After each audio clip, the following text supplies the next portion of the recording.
Assalamualaikum warahmatullahi wabarakatuh. Alhamdulillahirabbil alamin. Buat acara pada hari ini, saya ucapkan selamat datang kepada Bapak Wakil Gubernur Provinsi DKI Jakarta selaku dan Konas Menwa Indonesia, Bapak Insinyur Haji Ahmad Riza Patria MBA.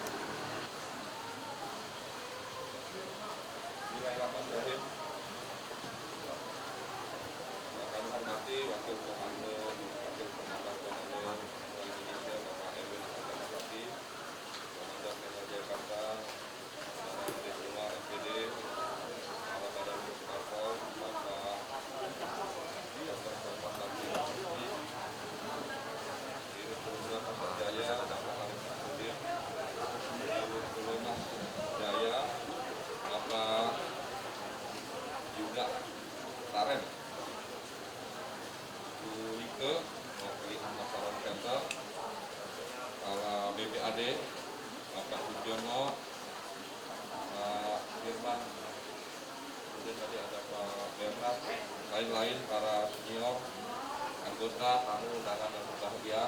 Assalamualaikum warahmatullahi wabarakatuh. Waalaikumsalam. Selamat siang, salam sejahtera semua. Pertama terima kasih saya diundang pada siang hari ini dalam rangkaian kegiatan donor darah dan pembagian sembako. Saya menyambut baik kegiatan donor darah ini. Kenapa? Karena laporan yang saya terima ketika saya hadir di PMI mewakili Pak Gubernur, bahwa PMI yang semula yang biasanya sehari lebih dari 1.000 kantong, tapi karena pandemi COVID-19 ini sehari hanya mencapai 200 sampai 300. Nah, untuk itu kita perlu membantu PMI dalam rangka pengumpulan donor darah dan mencari cara baru melakukan pengurusan kontak. Nah, saya terima kasih tentu ingin mahasiswa Jakarta membantu PMI dalam rangka pengumpulan donor. Kalau bisa kegiatan ini terus dilaksanakan, bisa nanti minggu depan, lagi minggu depan di beberapa daerah bantu. Saudara-saudara kita sangat membutuhkan donor darah. Jadi kita harus jemput darah, datang ke kampung-kampung, kerjasama dengan camat, makanya hadirkan mahasiswa menwa di sana untuk terlibat, kemudian warga sekitarnya, supaya kita nih sebagai hamba Allah, sebagai manusia tahu bahwa ada orang lain yang membutuhkan pertolongan kita, bantuan kita, dan kita harus sadar bahwa kita ini hidup tidak sendiri. Kita harus berbagi dengan yang lain, harus membantu sesama kita. Satu saat kita juga menjadi orang yang membutuhkan. Jadi kita harus membiasakan membantu orang lain, jangan selalu meminta. Pada saat kita membutuhkan pertolongan orang lain. Dan urusan darah ini bukan barang-barang material yang bisa beli di toko. Kadang-kadang susah pada saatnya. Ada tipe darah, ada jenis dan sebagainya.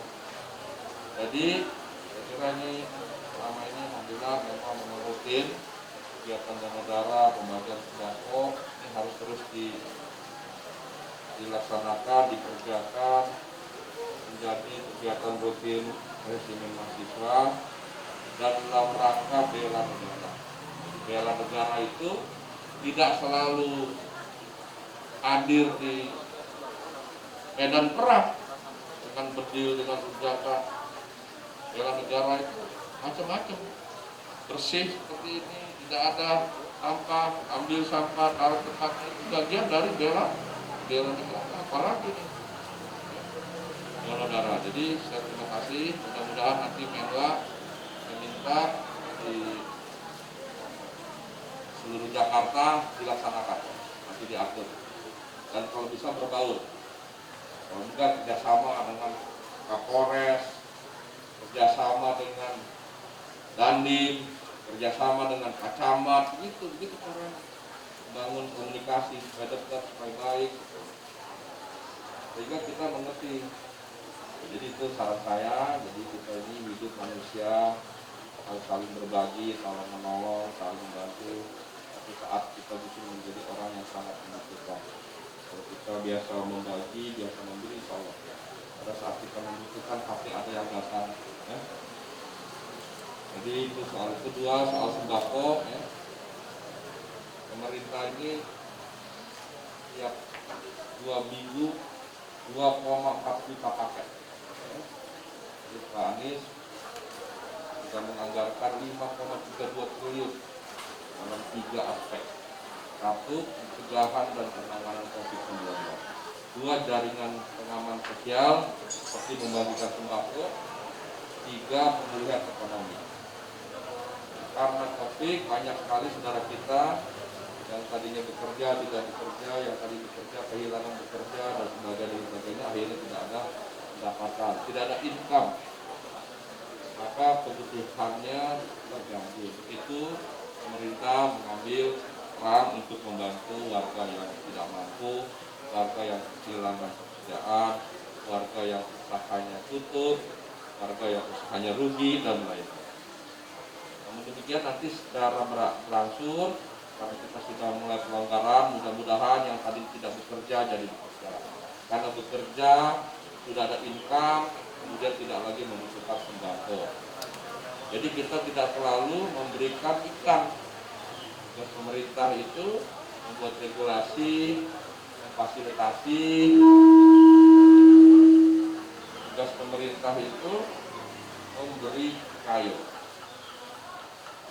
Jadi jangan selalu kasih ikan, memberi kayu. Kadang setelah diberi kayu, kolamnya nggak ada. Nah, suatu saat kalau belum ada, kita siapkan kolamnya. Jadi dikasih kayunya, dikasih kolamnya. Nah, ikan sendiri dengan kayu yang kita siapkan, dengan kolam yang kita bertahap. Lama-lama kolamnya dia bisa cari sendiri. Kasih kayunya, kasih kolam.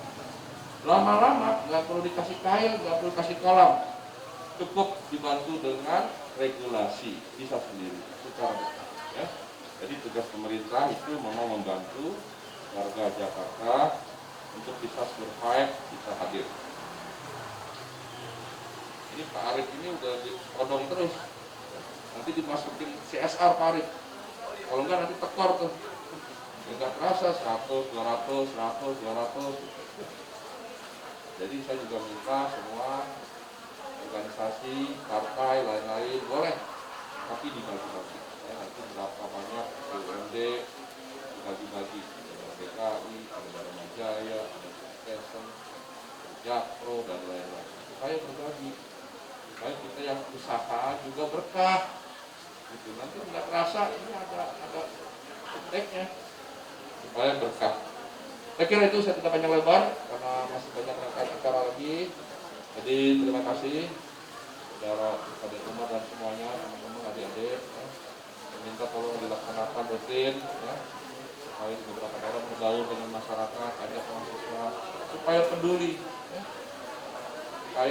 Supaya membiasakan diri untuk donor, berbagi sesama. Ya. Mahasiswa itu, anak muda itu harus biasakan hidupnya itu selain dinamis, demokratis, reaktif, harus biasa tuh kegiatan sosial keagamaan. Hidupnya itu nggak boleh jauh dari kegiatan sosial keagamaan. Ya, saya kira itu. Terima kasih semuanya yang telah membantu. Ya. Arief juga ada teman-teman Front Center, sahabat saya dari Nasdem, lagi yang membantu. Bapak-bapak terima kasih yang hadir. Assalamualaikum warahmatullahi wabarakatuh. Selanjutnya adalah penyerahan sembako secara simbolis.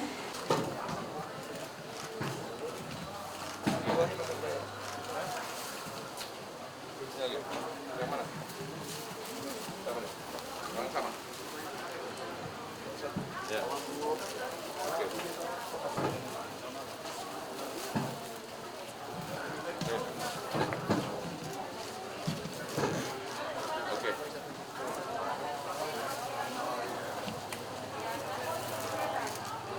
Oke, cukup ya.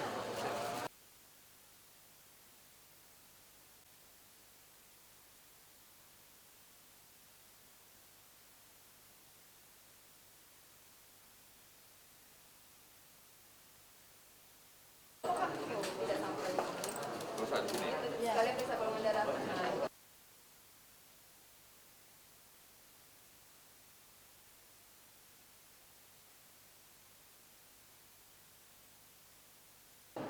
Amin, amin. Berapa? 3 bulan. Oh, 3 bulan. Dia sehat sebetulnya dia. Setahun berapa kali tuh? Oh, jaraknya komplek kali. Hah? Ya Mas ya? Iya, Pak. Dia kan otomatis ini sendiri kan? Iya. Ya hari ini saya meninjau ya unit kegiatan Resimen Mahasiswa Jakarta melaksanakan kegiatan donor darah dan pembagian sembako. Jadi sejak masa pandemi Covid itu PMI Jakarta yang biasanya sehari-hari lebih dari 1.000 kantong mendapatkan darah dari masyarakat yang mendonor. Sejak pandemi Covid itu cuma 200 sampai 300. Untuk itu tentu saya berterima kasih kepada Resimen Mahasiswa yang ikut membantu PMI dalam rangka pengumpulan darah ya. Harus diketahui bahwa ya kita ini sebagai hamba Allah, sebagai manusia, sebagai warga harus selalu senantiasa berbagi sesama ya. Hari ini mungkin kita menjadi bagian yang berkontribusi membantu sesama. Satu saat kita menjadi bagian yang membutuhkan bantuan orang lain. Jadi jangan pada saat kita membutuhkan, kita minta pertolongan orang, tapi saat kita mampu, kita gunakan untuk membantu sesama. Jadi saya minta tadi kepada Komandan Menwa Saudara Umar, supaya setiap minggu diadakan kegiatan seperti ini di beberapa titik, bekerja sama dengan Kodim, bekerjasama dengan Kapolres, dan lain-lain, dengan Pak Camat, dengan Pak Lurah di wilayah-wilayah, supaya masyarakat mengerti bahwa kita ini hidup harus saling membantu, saling menolong ya. Kalau kita tidak bisa memberikan uang, materi, dan lain-lain, kita bisa menyumbangkan darah. Dan donor darah itu tidak berarti darah kita berkurang, justru sel darah kita akan tergantikan dengan yang baru, yang lebih baik. Jadi justru lebih sehat. Bahkan yang paling baik itu 3-4 bulan sekali itu tidak ada masalah. Alhamdulillah tadi saya tanya beberapa adik-adik mahasiswa, ada yang sudah 7 kali, 5 kali. Mudah-mudahan ini menjadi bagian rutin dari kegiatan mahasiswa, kegiatan warga adik-adik. Jadi saya dukung ini supaya kita bisa membantu PMI untuk memastikan stok darahnya cukup. Karena banyak warga yang membutuhkan. Begitu juga tadi pembagian sembako. Terima kasih bantuan dari Pasar Jaya Pak Arif yang membantu warga selain yang sudah digariskan, ditentukan oleh Pemprov dalam kegiatan pembagian sembako, juga CSR-nya dibantu untuk warga. Jadi saya kira itu ya. Kegiatan ini menjadi penting ya, dan harus menjadi bagian dari kita berbangsa bernegara. Cukup gitu ya. Nanya soal CFD Pak, ini nanti dialihkan kemana Pak? Jadi terkait dengan Car Free Day ya, di masa PSBB transisi ini, unit-unit kegiatan kita buka secara bertahap. Alhamdulillah dibuka sesuai dengan Pergub 51, diatur. Sudah baik semuanya, mulai dari rumah ibadah, perkantoran, publik transportasi, kemudian mal, pasar, rekreasi, dan lain-lain. Nah di minggu kemarin kita mulai membuka CFD. Memang warga Jakarta ini ya sudah 3 bulan nggak bisa CFD, sehingga kangen sekali, bosan di rumah, pengen menghirup udara, pengen keluar, pengen bersepeda, pengen bermain, dan lain sebagainya. Termasuk pengen melihat kota Jakarta yang bersih, yang jernih, yang indah, yang rapi, yang menarik gitu. Jadi bahkan kita cek ternyata ada yang dari Depok, dari Tangerang, dari Bekasi datang mau ke CFD, dari Cawang, dari Pulut, jauh sekali. Sehingga jumlahnya memang kemarin cukup banyak ya. Untuk itu supaya menghindari kerumunan, maka kita Pemprov membagi CFD itu ditutup sementara yang di Jalan Tamrin Sudirman. Untuk sementara kita menyiapkan 32 titik lokasi jalan untuk bersepeda ya. Dan sekarang alhamdulillah banyak sekali warga yang bersepeda. Yang saya dapat informasi penjualan sepeda meningkat, bahkan harganya meningkat. Jadi masyarakat mulai menggunakan sepeda sebagai alat olahraga, alat rekreasi, dan yang kita harapkan ke depan sepeda bisa sebagai alat transportasi. Sebagaimana dulu orang tua kita kalau bekerja menggunakan sepeda. Jadi kita mendorong Pak Gubernur, kita semua itu sekarang mendorong semuanya bersepeda ke kantor. Nanti Cukup ya? kalau protokol kesehatannya seperti apa Pak kalau misalnya sudah ada yang mulai berkerumun gitu? Ya protokol kesehatannya sudah diatur ya, jadi protokol kesehatannya itu harus ketat. Di masa pelonggaran ini protokol kesehatannya harus ketat. Apa yang saya maksud harus ketat? Harus betul-betul pakai masker. Jadi jangan pakai lepas gitu. Karena potensi kerumunannya tinggi, orang yang keluar rumah lebih banyak, jadi potensi penyebarannya tinggi. Begitu logikanya sederhana. Nah untuk itu proteksi dirinya harus tinggi, harus lebih sering cuci tangan, pakai maskernya harus baik, jangan asal nempel, asal sembarangan. Kalau perlu pakai face shield seperti di pasar, di mall, itu semua pedagangnya pakai face shield selain pakai masker. Kemudian juga suhu tubuhnya sering-sering diukur. Kemudian juga unit-unit kegiatan harus sering-sering dibersihkan, harus sering didisinfektan. Jadi itu yang saya maksud. Kemudian jaga jarak juga harus dipersiapkan. Nah, jadi seperti itu. Jadi kita pastikan semua unit kegiatan, pasar, mal, perkantoran, publik, terutama publik transportasi dan pasar. Karena di pasar itu kan beda sama di mall. Di mall kan ruangnya luas-luas. Pasar ini kan kecil-kecil. Jadi sudah diatur oleh Pasar Jaya supaya dia satu arah, supaya tidak ada potensi pertemuan atau bersentuhan jaraknya, sekalipun koridor kecil. Kemudian di pasar juga kita atur supaya di pasar itu ganjil genap. Jadi pasar ini memang tempat berkumpulnya orang berbelanja, tapi potensi penyebarannya kita hilangkan, kita kurangi dengan cara ganjil genap, dengan cara diatur traffic flow-nya, dengan cara dihadirkan banyak sekali aparat ya. Kemarin Pak Gubernur memimpin apel persiapan aparat 2.000, sekarang ditambah lagi 3.000 jadi 5.000 ya, petugas pengawas PSBB yang kami sebar, ASN kami untuk membantu Dishub, Satpol PP, Disnaker selama ini membantu TNI Polri. Jadi mudah-mudahan dengan semakin banyak aparat di pasar-pasar, di tempat-tempat lain, insya Allah lebih baik lagi. Cukup ya?